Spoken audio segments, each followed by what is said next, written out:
अस्सलाम वालेकुम। नमस्ते, सत श्री अकाल। उम्मीद करता हूँ फिट होंगे, बेहतरीन होंगे, अपनी लाइफ अच्छे से एंजॉय करेंगे हम तीनों की तरह।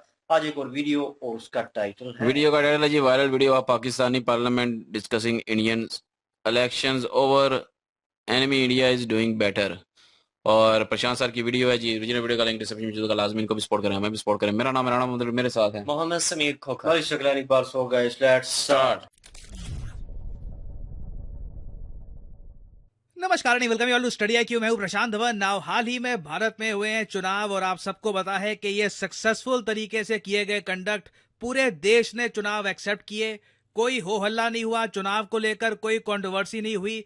ईवीएम के जरिए ये चुनाव किए गए और मैं यहाँ पे आपको बता दूं पूरी दुनिया ने भारत के चुनावों को ऑब्जर्व किया था, क्योंकि इससे पहले आपको याद होगा यूएसए में जब लास्ट टाइम चुनाव हुए थे जहां पर जो बाइडेन जीते थे, उस वक्त ये दृश्य सामने आए थे। डोनाल्ड ट्रंप के सपोर्टर्स अमेरिकन पार्लियामेंट पे चढ़ गए थे, दंगे हो गए थे यूएसए में, लोग इलेक्शन रिजल्ट को स्वीकार करने को तैयार नहीं थे। उसके कंपैरिजन में इंडिया के इलेक्शंस बहुत ही स्मूथली आगे बढ़े हैं। और सारी दुनिया में से अगर एक कंट्री ने सबसे ज्यादा ऑब्जर्व किया है भारत के इलेक्शंस को, तो वो देश है पाकिस्तान। जैसे ही इंडिया में इलेक्शंस हुए, रिजल्ट आए, रिजल्ट सबने एक्सेप्ट कर लिए। पाकिस्तान के कई लोगों ने यह कहा, पाकिस्तान के कई फॉर्मर एम्बेसडर्स ने यह कहा कि कमाल की बात है, मिलियंस ऑफ लोगों ने वोट किया, वोटिंग मशीन्स का इस्तेमाल किया गया और सब कुछ प्रॉपरली हुआ। और अब तो देखिए भारत के चुनाव की बात डायरेक्टली पाकिस्तान के पार्लियामेंट में की जा रही है। रिसेंटली पाकिस्तान की जो ऑपोजिशन पार्टीज हैं, उनके एक बड़े लीडर ने यह कहा कि देखिए मैं इंडिया की तारीफ करना नहीं चाहता, दुश्मन देश है, मगर ये जो इनकी क्लिप है ये मैं चाहता हूं आप देखें। I don't want to quote the example of our enemy country. अभी इलेक्शंस हुए हैं, वहां पे 800 मिलियन से ज्यादा लोगों ने वोट किया है। कितने हजारों पोलिंग स्टेशन थे, लाखों पोलिंग स्टेशंस थे। एक जगह पे एक बंदा रहता था, उसके लिए भी पोलिंग स्टेशन बनाया उन्होंने। 1 महीने का दौरा नहीं था उस पूरे इलेक्शन का, ईवीएम के जरिए बनाया, कंडक्ट किया। एक आवाज उठी है कि इलेक्शन रिग था। इंतकाल इक्तिदार कैसे हुआ? जनाब चेयरमैन, हम भी उस सफ में शामिल होना चाहते हैं कि ये मुल्क हमेशा इसी लेजिटिमेसी की जंग लड़ता रहा हो कि इलेक्शन जीता है, ये जीता है, वो नहीं मानता, हारने वाला भी नहीं मानता हो, जीतने वाला कहता है कि जी मैं जीत गया हूं। इस किस्म की चीज हमारे पॉलिटिकल सिस्टम को बिल्कुल ही उसने खोखला कर दिया है। क्यों नहीं हम अपने इलेक्शंस फ्री एंड फेयर करा सकते? इसलिए कि जो वेस्टेड इंटरेस्ट हैं, जिसमें कि मुझे बहुत अफसोस है कि आपकी पॉलिटिकल पार्टी भी शामिल है, पाकिस्तान नून भी शामिल है, MQM भी जो स्पीच की एंडिंग थी वो बहुत बढ़िया थी कि हम अपने देश में इलेक्शंस फेयर तरीके से क्यों नहीं करवा सकते, क्योंकि आपकी पार्टी शामिल है, MQM शामिल है, सब शामिल है। ये देखिए पाकिस्तान में आज के समय एक जेन्युइन इशू है। इमरान खान बार बार ये बात उठा रहे हैं कि रिसेंटली जो पाकिस्तान में चुनाव हुए, जिसके रिजल्ट पे हमने देखा कि नवाज शरीफ अब वापस पाकिस्तान में आ चुके हैं, शहबाज शरीफ बन चुके हैं पाकिस्तान के PM। ये जो इलेक्शंस थे ये रिग्ड थे, मतलब प्रॉपर इलेक्शंस थे नहीं, बस इलेक्शंस का एक नाटक सा करवाकर लोगों को पावर में रख दिया गया है। ना यहाँ पे आपका एक क्वेश्चन आ सकता है कि सब का इम्पैक्ट इंडिया पे क्या होता है। देखिए बहुत ही बड़ा इम्पैक्ट होता है, क्योंकि जो आज के समय पाकिस्तान में हो रहा है ना, धीरे धीरे पाकिस्तान में अब खुल के बात हो रही है बंटवारे की। The second partition of Pakistan, पहला तो हुआ था जब बांग्लादेश अलग हो गया, अब एक दूसरे पार्टीशन की बात की जा रही है। इमरान खान ने हाल ही में कहा है कि 1971 में जो बांग्लादेश अलग हुआ था उसके पीछे मेन रीजन था कि मिलिट्री ने जो इलेक्टेड लोग थे, जो इलेक्टेड लीडर्स थे बांग्लादेश के, उनको बिल्कुल कुचलने की कोशिश करी थी। सेम चीज आज के समय पाकिस्तान की करंट आर्मी कर रही है। और इसलिए आप देखोगे इमरान खान चाहे जेल में है, इनकी टीम लगातार इनके सोशल मीडिया पे, ट्विटर पे, इनका जो ट्विटर पेज है वहां पे लगातार वीडियोस पोस्ट कर रही है फॉल ऑफ ढाका की, कि जिस तरीके से फॉल ऑफ ढाका हुआ था, पाकिस्तान की मिलिट्री हार गई थी ईस्ट पाकिस्तान में, फिर इंडियन मिलिट्री के अंडर बांग्लादेश बनाया गया, सेम चीज रिपीट हो सकती है मॉडर्न डे पाकिस्तान में। और एक पर्टिकुलर वीडियो जो भी आपको मैं दिखाऊंगा, जिसको 4 मिलियन लोग देख चुके हैं ऑनलाइन, वहां पर तो इमरान खान डायरेक्टली कंपेयर करते हैं जनरल याया खान। जनरल याया खान पाकिस्तान के उस वक्त जनरल थे जब बांग्लादेश पाकिस्तान से अलग हुआ था। इन्होंने याया खान को सीधा डायरेक्टली कंपेयर कर दिया आज के समय जो पाकिस्तान के आर्मी जनरल हैं आसिम मुनीर से। ये जो क्लिप है ये मैं चाहता हूं आप देखें, बहुत इंटरेस्टिंग है। मुक्तदरा ने हमेशा शेख मुजीबुर रहमान को गद्दार बनाकर पेश किया। लेकिन मुल्क तोड़ने के असल जिम्मेदार फौजी हुक्मरान जनरल याहिया और उसके हवारियों के मकरू किरदार का कभी जिक्र तक नहीं किया। बहुत ज्यादा गाड़ी तो यहाँ पे यूज कर रहे हैं। मेन यहाँ पर यही बात की जा रही है कि हमेशा पाकिस्तान की हिस्ट्री में बताया गया है कि शेख मुजीबुर रहमान ये ट्रेटर था, ये गद्दार था, इसकी वजह से बांग्लादेश अलग हुआ, जबकि रियलिटी ये थी कि पाकिस्तान की जो आर्मी थी उसकी वजह से बांग्लादेश अलग हुआ था। और जो ये वीडियो का आखिरी पार्ट है ये इतना कंट्रोवर्शियल है कि इसको लेकर आज के समय इमरान खान पे एक अलग से इन्वेस्टिगेशन चल रही है कि इन्होंने पाकिस्तान की आर्मी का नाम खराब किया है। और अगेन जो भी ये वीडियो अभी आपको दिखाऊंगा इसका लास्ट पार्ट, इसमें जो भी बात है ना, इसका मेन क्रक्स यही है कि पाकिस्तान में रिसेंटली जो चुनाव हुए हैं देवर स्टोलन। एक पॉलिटिकल पार्टी को बिल्कुल साइडलाइन कर दिया गया, सिस्टमैटिकली उसको तोड़ दिया गया ताकि बाकी पॉलिटिकल पार्टीज चुनाव जीत जाएं। और किसी भी डेमोक्रेसी में जब ये बात खुल के बोली जाए तो आप समझ लीजिए एक बार को उस देश का बंटवारा भी हो सकता है, इंटरनली वो देश टूट सकता है, स्पेशली जब उस कंट्री का बाय फार जो मोस्ट पॉपुलर लीडर है वो ये लैंग्वेज यूज करिए। जो किल का पार्ट है ये सुनिए कि जिस शेख मुजीब को मुगालता पाकिस्तान में गद्दार साबित किया गया, क्या वाकई वो इस लक़ब का हकदार था या असल गद्दार जनरल याहिया था? आज भी खुद को रियासत समझने वाले जंगल के बादशाह ने अवाम की अक्सर, आपने सुना, आज भी खुद को रियासत समझने वाले जंगल के बादशाह, और फिर आसिम मुनीर की जो फोटो लगा रखी है बहुत कंट्रोवर्शियल है। और इसीलिए अब पाकिस्तान के पार्लियामेंट में इनके जो एमपी है ये इंडिया को देख रहे हैं एज ए डेस्परेट कंट्री के हम लोग उनकी तरह क्यों नहीं हो सकते, हमारे जो इलेक्शंस हैं वो भी हम फेयर तरीके से क्यों नहीं करवा सकते, क्यों हर बार इलेक्शंस के बाद अब डर लग रहता है कि कंट्री में सिविल वॉर ना हो जाए। और मैं यहां पर कहूंगा, देखो भारत के इलेक्शन जो है ना सिर्फ पाकिस्तान के लिए एक एग्जाम्पल है, मैक्सिको, इवन कई यूरोपियन कंट्रीज हैं वो इंडियन इलेक्शन से सीख सकते हैं कि किस तरीके से इलेक्शन रिजल्ट्स को एक्सेप्ट किया जाता है। रिसेंटली हमने देखा कि यूरोपियन यूनियन के इलेक्शन हुए, वहां पे इमैनुअल मैक्रों की पार्टी को बड़ा झटका लगा। आपको पता होगा राइट विंग पॉलिटिकल पार्टीज की एक लहर चली है पूरे यूरोप में। Giorgia Meloni, she is now the king maker, उनके पास बहुत पावर है और इमैनुअल मैक्रों ने प्रेशर में आके अपने कंट्री में इलेक्शंस फिर से रखवाने का फैसला कर दिया। और इसके रिस्पॉन्स में देखा गया कि पेरिस में कई जगह दंगे हुए, राइट विंग और लेफ्ट विंग लोग आपस में लड़ रहे थे सड़कों पे। उसके अलावा आप अगर देखो मैक्सिको को, मैक्सिको यूएसए के बिल्कुल साउथ में कंट्री है, यहां पे रिसेंटली जो चुनाव हुए हैं these were the bloodiest elections in the history. Total बताया गया है कि 250 के आसपास लोगों की मौत हुई है। कई एस्टिमेट्स कहते हैं कि जो एक्चुअल नंबर है मृतकों का ये 700-800 के आसपास है। ह्यूज स्केल पर वायलेंस हुआ है और अभी भी कई लोग इलेक्शन का रिजल्ट एक्सेप्ट नहीं कर रहे। कई लोग एक्चुअली डर के मारे यूएस और बाकी कंट्रीज की बॉर्डर की तरफ भाग रहे हैं क्योंकि इंटरनली वायलेंस का बहुत ज्यादा डर है। इन सब कंट्रीज से कंपैरिजन करके आप अगर देखो तो जेन्युइनली आप कह सकते हैं India is doing a lot better.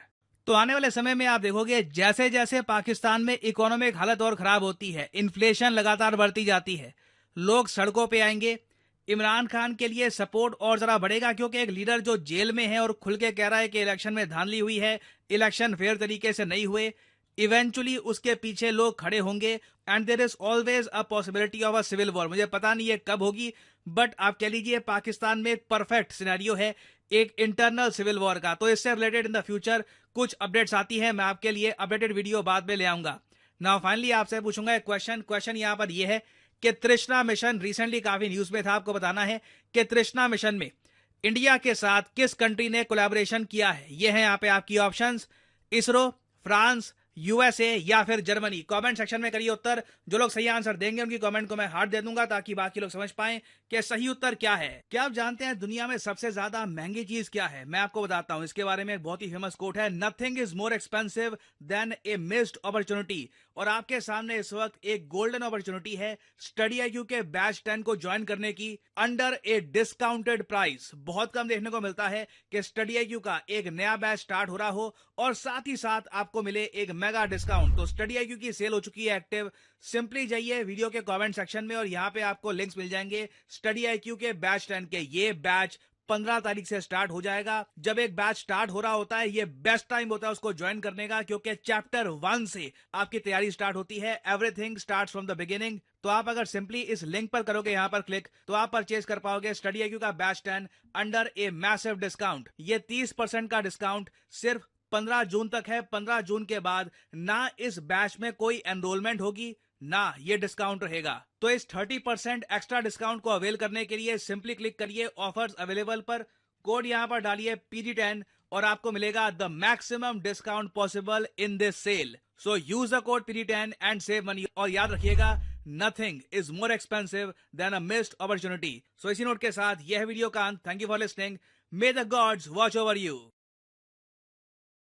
जी भाइयों, जी बिल्कुल जी। इंडिया की जमहूरियत की अगर बात की जाए तो पूरी दुनिया में मिसाल दी जा रही है इंडिया की जमहूरियत की। इस वक्त जिस तरह से जबरदस्त तरीके से इलेक्शन हुए हैं और इलेक्शन को बड़े अच्छे तरीके से मैनेज किया गया है, मिलियन के हिसाब से लोग आए हैं वोटिंग करने के लिए, बड़े पुरअमन तरीके से वोटिंग की गई है और एक दिन में जो है कि वोटिंग का सारा काम जो है वो एहतमाम तक पहुंच चुका है। कोई उसमें फितना फसाद नहीं हुआ, कोई लड़ाई कोई झगड़ा नहीं हुआ।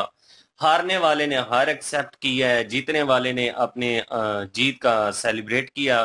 और इसमें ये देखा जाए कि किसी ने ये नहीं कहा कि यार ये इलेक्शन ठीक नहीं हुआ, ये फेक इलेक्शन हुआ है। तो इसमें पहले तो कांग्रेस अक्सर बात कर देती थी कि ईवीएम जो है वो हैक हो जाती है। इस दफा तो उन्होंने ये भी कोई बयान नहीं दिया। तो जबरदस्त तरीके से मिसाल पाकिस्तान में भी हिंदुस्तान के इलेक्शन की दी जा रही है और हिंदुस्तान को कॉपी करने की कोशिश की जा रही है। पाकिस्तान की असम्बलियों में लीडरान जो है वो ये बयानात दे रहे हैं कि यार हम हिंदुस्तान जैसे क्यों नहीं बन सकते, जैसे हिंदुस्तान में फेयर तरीके से इलेक्शन होते हैं वैसे हमारे मुल्क में क्यों इलेक्शन नहीं हो सकता। तो भाई सबसे पहले अपनी सोच चेंज करें। सोच चेंज करने के बाद निजाम जो है वो चेंज होती है।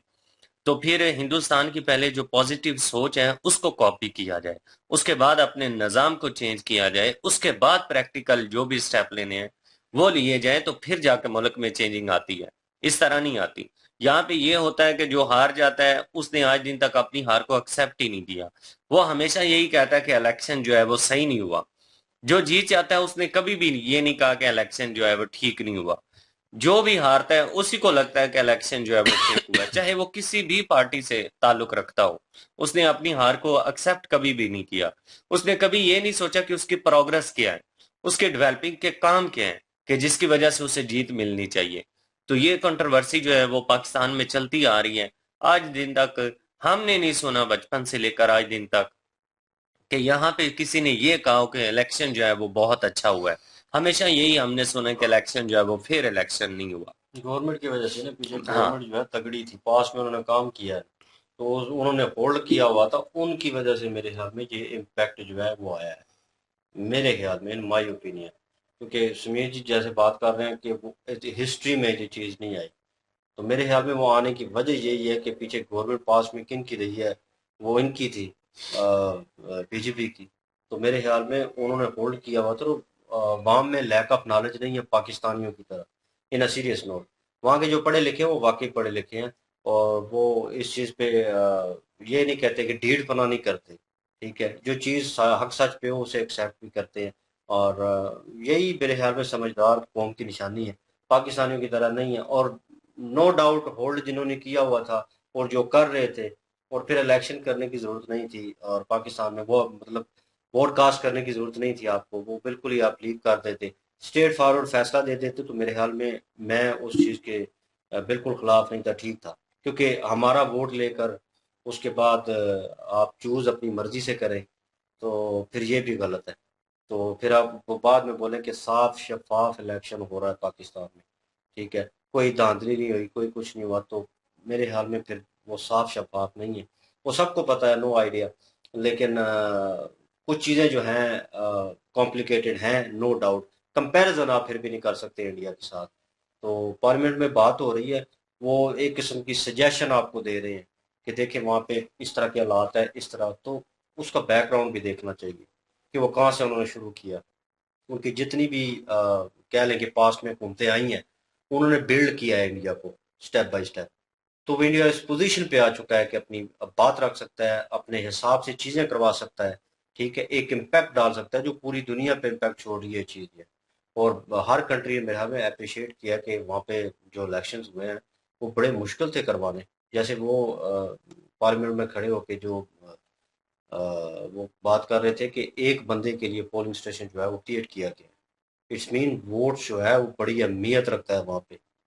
तो वहाँ पे अहमियत रखता है वाकई, क्योंकि वो बड़ा मुश्किल है। सारी तीनों पार्टी जो जोर लगा रही है वहाँ पे, तो एक पार्टी को गिराने के लिए जो काम भी कर रही है, पास में जिसने काम भी किया है, उसको गिराने के लिए। यहाँ पे पाकिस्तान में तो मेरे ख्याल में लाखों वोट हो या करोड़ों हो तो उनका कोई फर्क नहीं पड़ता, क्योंकि बाद में उन्होंने धांधली करके उसको शिफ्ट आउट कर देना है दूसरी पार्टी में, और उन्होंने उसका उस चीज का बेनिफिट ले लेना है। ये पाकिस्तान के हालात हैं, तो कंपैरिजन नहीं करना चाहिए, ना हम करने ना मैं कर रहा हूँ। ठीक है, मैं बस सजेशन दे रहा हूँ कि यार होना चाहिए इन इन अ फ्यूचर कि इस तरह के साफ शफाफ इलेक्शन हो, और पता चले अवाम किसको सिलेक्ट कर रही है, अवाम सेलेक्ट करे यार। आधे से ज्यादा अभी भी अवाम जो है वो पाकिस्तान में इसी चीज का रोना रो रही है कि भाई चलो हम सिलेक्ट करते, हमारी हुकूमत आती, तो वो अगर गलत कर रही होती या किसी चीज में महंगाई करती या कुछ ऐसा करती, तो हम उसके ऊपर शोर शराबा करते कि यार वोट हमने दिया है, ये कैसे हो गया। हमें भी पता चलता है ये हुकूमत ठीक नहीं है, नेक्स्ट टाइम इसको वोट नहीं देना या इस बंदे को सिलेक्ट नहीं करना, किसी और को सिलेक्ट करते। आपने तो जिसको सिलेक्ट किया हो तो उसको तो आने नहीं दिया, अपनी मर्जी से वही करप्शन वाले बंदे उठा के हम पे फिर मुसल्लत कर दिए। तो मुल्क किस तरह ठीक होगा या क्या होगा, या साफ शफाफ इलेक्शन होंगे यहाँ पे, मेरे ख्याल में कुछ नहीं हो सकता। और वाकई जी ये साबित कर दिया इंडिया ने कि डेमोक्रेटिक मुल्क है वो। और वहाँ पे जो है वो इतने सबसे ज़्यादा जो है वोट वहाँ पे पड़ते हैं। तो क्योंकि आबादी सबसे ज़्यादा है वहाँ पे, और वहाँ पे करवाना इतने अच्छे तरीके से इलेक्शन करवाना, वोटिंग करवाना बहुत मुश्किल काम है। लेकिन इंडिया ने जो है बड़ी खूबसूरती से और बड़े साफ तरीन तरीके से जो है वो ये कंडक्ट करवाया इलेक्शन। तो इलेक्शन में जो जीता जो हारा उन्होंने एक्सेप्ट भी किया, क्योंकि धांधली हुई नहीं, कोई सबूत ही नहीं है कि कोई धांधली हुई हो। और इतनी आवाम को जो है वोट कंडक्ट करना जो है वो आसान काम नहीं होता। लेकिन बहुत इंडिया ने मुश्किल। जो है वो करवा के दिखाया है। इंडिया ने जो है वो अपने आप को डेमोक्रेटिक साबित कर दिया है मुल्क के, हम डेमोक्रेटिक हैं। पहले जो है वो कई दफा शोर शराबा उठ जाता था कि जी जी ये ईवीएम हैक हो गई हैं, जी ये डिक्टेटरशिप हो रही है, ये हो रहा है वो हो रहा है। लेकिन इस दफा जो है इंडिया में कोई एक भी शोर शराबा नहीं सुनाई दिया।